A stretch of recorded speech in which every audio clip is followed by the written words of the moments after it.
Berarti yang lain mulai besok harus lebih disiplin sholat subuh. Pada pembelajaran kita kali ini nanti kita akan belajar tentang materi yang sangat menyenangkan. Tetapi sebelumnya Ibu mau cek kehadiran siswa dulu. Siapa yang tidak masuk hari ini? Sarul sakit. Sarul sakit. Fauzi sakit. Apa? Terus siapa lagi yang tidak masuk hari ini? Udin. Abi. Jadi kita doakan semoga yang sakit bisa segera sembuh dan yang tidak ada keterangan besok bisa segera bergabung dengan kita untuk belajar. Nah, anak-anak sekalian, pembelajaran kita kali ini adalah tentang teknik vokal. Jadi tujuan pembelajaran kita kali ini adalah dengan melihat tayangan video, anak-anak nanti bisa memahami cara bernyanyi dengan baik sesuai dengan teknik vokal. Kemudian dengan membaca buku panduan dan sumber belajar, anak-anak bisa memahami teknik vokal. 3 macam teknik vokal dengan baik. Nah, anak-anak, sebelum kita masuk ke dalam materi tentang teknik vokal, sebelumnya Ibu akan mengajak kalian untuk menyimak video inspirasi. Nah, harapan Ibu dengan menyimak video inspirasi ini ada nilai positif yang bisa kalian ambil. Ada poin-poin positif yang bisa kalian ambil sebagai pelajaran dalam hidup. Bisa, anak-anak? Bisa. Siap, kita mulai ya. Di studio, bertemu kembali dengan kami di sesi cerita inspiratif. Kali ini kami akan bercerita mengenai seorang anak yang sangat pemarah. Nonton video ini sampai selesai karena ada hikmah berharga yang bisa kita ambil dari cerita ini. Ini dia kisah lengkapnya. Suatu ketika, ada seorang anak laki-laki yang memiliki sifat sangat pemarah. Untuk mengurangi kebiasaan marah sang anak, ayahnya mengajak anak itu ke depan pagar kayu dengan membawa sekantong paku. Dia memberikan sekantong paku itu kepada anaknya sambil berkata, "Saat kamu marah dan menyakiti orang lain, tancapkan satu paku ke pagar ini. Ayah sangat berharap kamu bisa mengendalikan amarahmu sehingga tidak ada paku yang menancap di pagar ini. Saat kamu berhasil menahan amarahmu selama 1 hari penuh, beritahu ayah." Hari pertama anak itu menancapkan 20 paku ke pagar. Karena memaku pagar setiap kali marah sungguh merepotkan, si anak perlahan-lahan mulai berusaha mengendalikan diri. Secara bertahap jumlah paku yang ditancapkan ke pagar per hari pun semakin berkurang. Semakin lama dia mendapati bahwa ternyata lebih mudah menahan amarahnya daripada menancapkan paku ke pagar. Akhirnya tibalah hari di mana anak tersebut merasa sama sekali bisa mengendalikan amarahnya dan tidak cepat kehilangan kesabaran. Dia berhasil menahan amarah selama sehari penuh. Dia memberitahukan hal ini kepada ayahnya. Sang ayah memberinya selamat dan meminta mencabut 1 paku setiap kali dia berhasil menahan amarah selama sehari penuh. Hari-hari berlalu dan anak laki-laki itu akhirnya memberitahu ayahnya bahwa semua paku telah tercabut dari pagar. Sang ayah kemudian menuntun anaknya kembali ke pagar. "Kamu telah berhasil dengan baik, anakku, tapi lihatlah lubang-lubang di pagar ini. Pagar ini tidak akan pernah bisa sama seperti sebelumnya. Ketika kamu mengatakan sesuatu dalam kemarahan, kata-katamu meninggalkan bekas seperti lubang ini di hati orang lain. Walaupun kamu sudah meminta maaf, luka itu akan tetap ada. Dan luka karena kata-kata sama buruknya dengan luka fisik." Sahabat Bagia Studio, inilah cerita mengenai paku dan amarah. Hikmah yang bisa diperhatikan. Nah, anak-anak, bagaimana sudah menyimak video paku berikut ini tadi? Sudah disimak dengan baik? Sudah. Ada yang bisa menyampaikan kira-kira nilai positif apa yang bisa diambil dari video yang sudah anak-anak tonton? Silakan angkat tangan. tentang apa tadi judulnya? Paku dan amarah. Ada yang bisa menjelaskan atau mengutarakan pendapat satu saja, satu kalimat saja terkait dengan apa yang sudah kalian tonton barusan? Bilang? Atur? Janganlah kalian Atur kata kamu dulu. Iya. Silakan Atur. Janganlah kalian menjadi anak pemarah, jadilah anak yang sabar. Oke, bagus sekali kata Atur. Janganlah kalian menjadi anak yang pemarah, jadilah anak yang sabar. Jadi dari video berikut ini yang sudah anak-anak tonton tadi, anak-anak bisa mengambil hikmahnya. Tadi bisa mengambil hikmah dari video ini bahwa kita sebagai seorang anak, sebagai seorang pribadi manusia yang baik harus bisa mengendalikan amarah, harus bisa mengendalikan emosi. Ketika anak-anak marah dengan teman, berbicara kasar dengan teman, walaupun sudah saling memaafkan, tetapi ingatlah bahwa kata-kata itu akan terus tertancap di dalam hati temanmu. Makanya sesama teman kita harus saling menghargai. Sesama teman kita harus saling menjaga. Dan kita harus bisa mengendalikan emosi. Bisa anak? Bisa? Nah, sekarang emosinya sudah stabil, sudah baik. Ada yang berangkat dari rumah tadi marah-marah? Tidak ada. Kalau tidak ada, berarti kita bisa memulai pelajaran dengan baik. Sekarang bisa kita mulai pelajarannya? Bisa. Emosinya sudah kembali pulih? Sudah. Oke, siap. Sebelum kita mulai, silahkan tepuk semangat. Gimana caranya? Tepuk semangat. Semangat. Semangat. Yes, gitu ya. Next, 1, 2, 3. Tepuk semangat. Semangat. Semangat. Yes. Oke.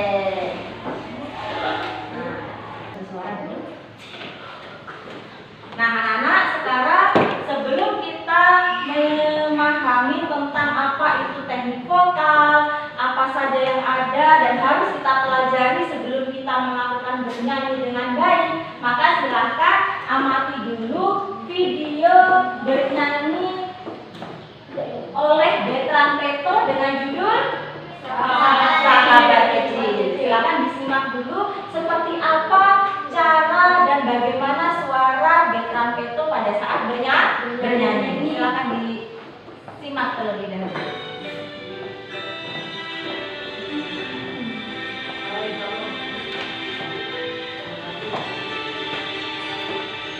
Persimpangan jalan ku duduk sendiri, tak ada kamu yang selalu temani aku,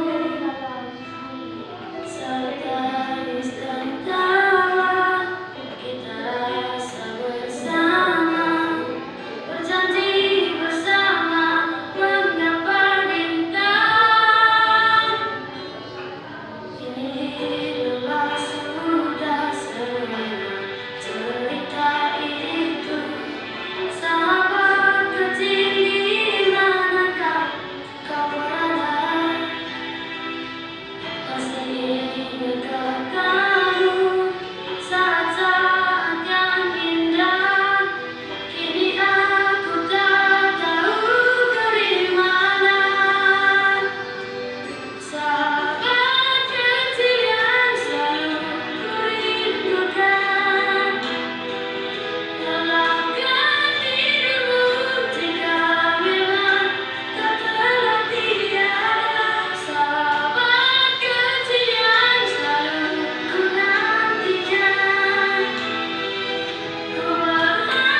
dengan baik. Tetapi ketika Ibu amati tadi pada saat anak-anak kerja kelompok, masih saja ada 1-2 orang anak yang tidak kompak dalam kerja kelompoknya.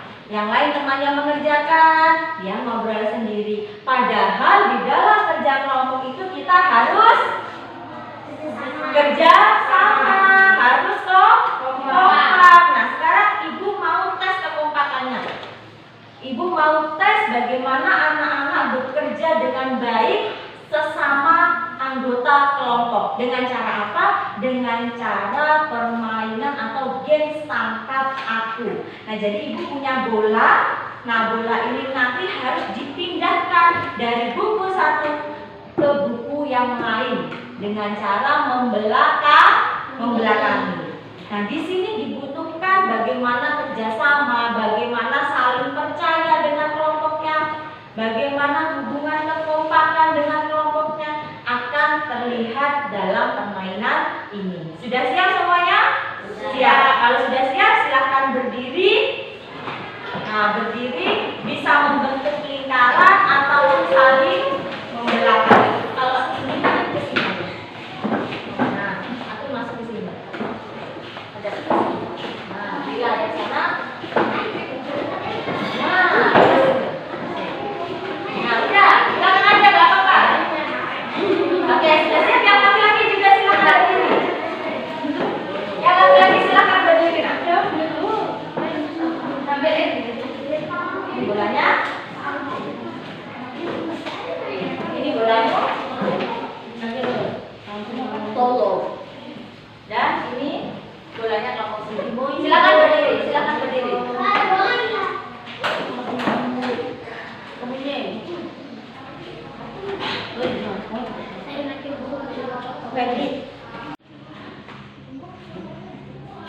Nah, sudah tahu cara mainnya kan?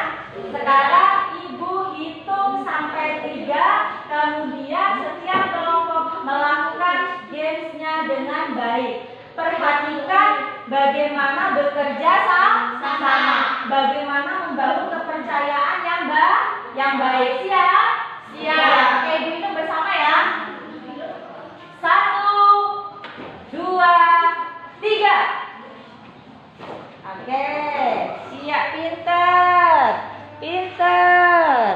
Iya, kembali lagi ke depan. Kalau sudah, kembali lagi ke depan. Kembali ke depan. Bagaimana caranya supaya kembali lagi ke belakang. Ditangkap dengan baik. Oke, ayo langsung. Ayo langsung. Iya, pinter. Ayo ditangkap dengan baik. Iya, pinter. Iya, terjatuh. Nah, bagaimana? Sudah merasakan bagaimana cara memainkan games tadi? Sudah. Bagaimana, apa yang kalian rasakan ketika memainkan games tadi? Seru. Kemudian apa lagi? Apa yang bisa kalian dapat ketika main games tadi? Oh, berarti harus begini. Oh, berarti harus begitu. Kira-kira apa? Harus kompak. Begitulah anak-anak dalam kerja kelompok. Dalam bekerja kelompok, yang penting, yang utama kita harus kompak. Kita harus membangun relasi dengan baik. Karena tugas kelompok itu adalah tanggung jawab bersama. Bisa dipahami, Nak? Bisa. Jadi harapan Ibu ke depannya ketika ada tugas kelompok, ketika ada pembelajaran yang sifatnya kerja kelompok, anak-anak harus lebih kompak. Nah, dan untuk tugas berikutnya, silahkan anak-anak masing-masing kelompok mengerjakan tugas sesuai dengan yang Ibu bagi.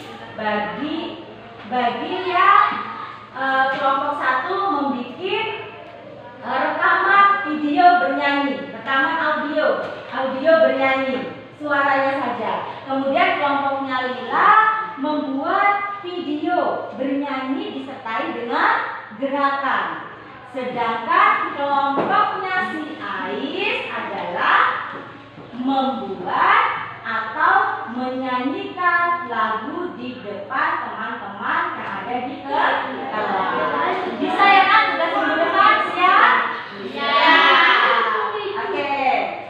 Nah, jadi demikian pembelajaran kita pada siang hari ini. Mudah-mudahan apa yang kita lakukan hari ini bisa bermanfaat dan memberikan nilai positif dalam diri sendiri. Sudah, Ibu akhiri. Wabillahi taufiq wal hidayah. Wassalamualaikum warahmatullahi wabarakatuh.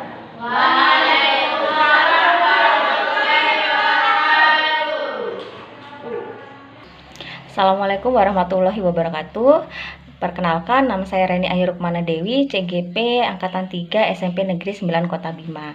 Pada kesempatan kali ini saya akan melakukan refleksi terhadap kegiatan pembelajaran sosial emosional yang sudah saya lakukan di kelas.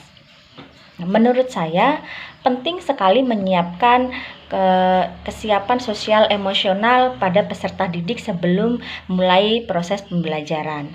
Karena apa? Dengan kesiapan sosial emosional yang maksimal, maka kita sebagai seorang guru dapat dengan mudah menuntun mereka untuk mencapai tujuan yang kita inginkan di proses pembelajaran.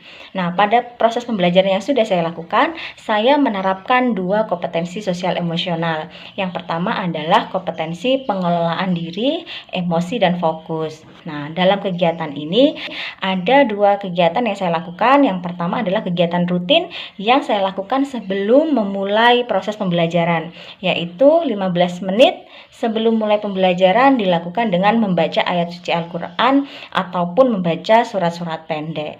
Dan yang kedua adalah saya lakukan sebelum masuk ke pembelajaran inti, saya mencoba mengajak anak-anak untuk menyimak video inspirasi. Video inspirasi ini saya berharap setelah anak-anak menonton video inspirasi, anak-anak memiliki gambaran, anak-anak memiliki kesiapan, dan anak-anak memiliki suatu bayangan, sesuatu tujuan, satu tujuan apa yang harus ditingkatkan dalam dirinya dan apa yang harus dirubah dalam dirinya untuk menuju hal yang lebih baik lagi. Nah, kemudian kompetensi yang kedua adalah membangun relasi. Nah, membangun relasi ini saya lakukan dengan cara permainan atau games, yaitu tangkap aku, di mana anak-anak dilatih untuk memiliki kepekaan, memiliki hubungan yang baik bersama temannya, memiliki rasa saling percaya, karena dalam kegiatan kelompok, dalam proses pembelajaran yang berbasis kelompok, tentu sangat diperlukan yang namanya kekompakan tim ataupun hubungan saling percaya antar sesama anggota kelompok. Karena selama ini saya amati ketika pembelajaran yang sifatnya kelompok, masih saja ada anak yang menggantungkan kepada temannya yang lain. Dalam satu kelompok paling ada 2 atau 3 anak saja yang kerja, sisanya menunggu hasil dari temannya. Nah, disinilah yang akan saya tanamkan kepada anak-anak bahwa dalam kegiatan kelompok penting membangun kekompakan, kerjasama, dan hubungan saling percaya. Nah, demikian yang bisa saya sampaikan. Saya berharap dengan adanya pembelajaran sosial emosional yang rutin saya lakukan bisa memberikan dampak positif kepada anak-anak. Wabillahi taufiq wal hidayah. Wassalamualaikum warahmatullahi wabarakatuh.